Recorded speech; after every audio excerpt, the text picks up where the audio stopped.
Ce soir, lundi 12 septembre, sur Perspective, ordination épiscopale à Montréal et 10e anniversaire du 11 septembre 2001.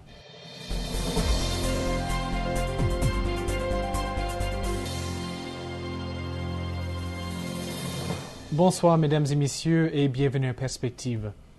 Plusieurs événements ont eu lieu hier pour marquer l'anniversaire de la tragédie du 11 septembre 2001.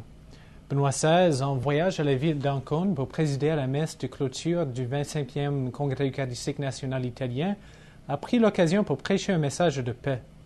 Pendant son Angélus, le Saint-Père a invité les chefs politiques du monde à rejeter la violence pour résoudre les problèmes. Il a dit qu'en toutes circonstances, il faut éviter la haine et œuvrer dans la société en s'inspirant de la solidarité, de la justice et de la paix. Le pape a recommandé à Dieu toutes les victimes du 11 septembre 2001 et leurs familles. Benoît XVI a aussi envoyé une lettre spéciale à l'archevêque de New York, Monseigneur Timothy Dolan, pour lui assurer sa communion pendant les cérémonies commémorant les attentats sur le World Trade Center. En s'opposant à ceux qui veulent utiliser le nom de Dieu pour justifier la violence, le Saint-Père a réaffirmé dans sa lettre qu'aucune circonstance ne pourrait justifier des actes de terrorisme, car chaque vie humaine est précieuse aux yeux de Dieu. Le pape a finalement plaidé pour un engagement ferme pour la justice et la solidarité, espérant qu'une diminution des griffes qui sont à la source de la violence pourrait créer les conditions favorables à la paix et à la prospérité.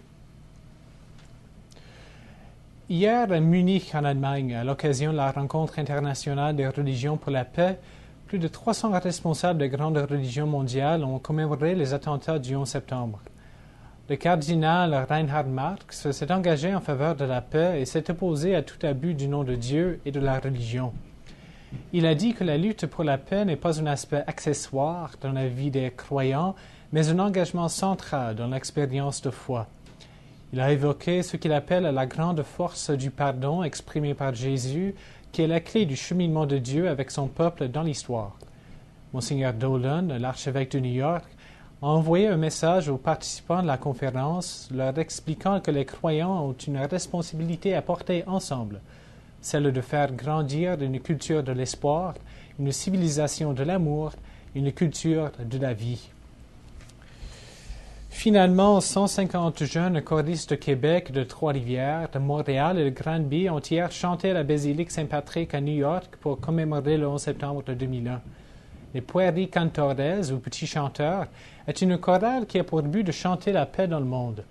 Les chanteurs avaient comme but de favoriser le recueillement à l'intention des familles des victimes des attentats de 2001. Le diocèse de Montréal a célébré l'ordination épiscopale de deux nouveaux évêques auxiliaires le samedi dernier. Pendant la célébration à la cathédrale du diocèse Marie-Reine du Monde, Monseigneur Thomas Dowd et Monseigneur Christian Lépine ont débuté le ministère épiscopal en recevant l'ordination des mains du cardinal Jean-Claude Turcotte. Les deux nouveaux évêques ont des backgrounds dans la pastorale et dans l'enseignement de la théologie. Monseigneur Lépine, qui aura bientôt 60 ans, était curé de deux paroisses et professeur au Grand Séminaire de Montréal avant son nomination épiscopale. À 41 ans, Monseigneur Thomas Dowd devient le plus jeune évêque au Canada.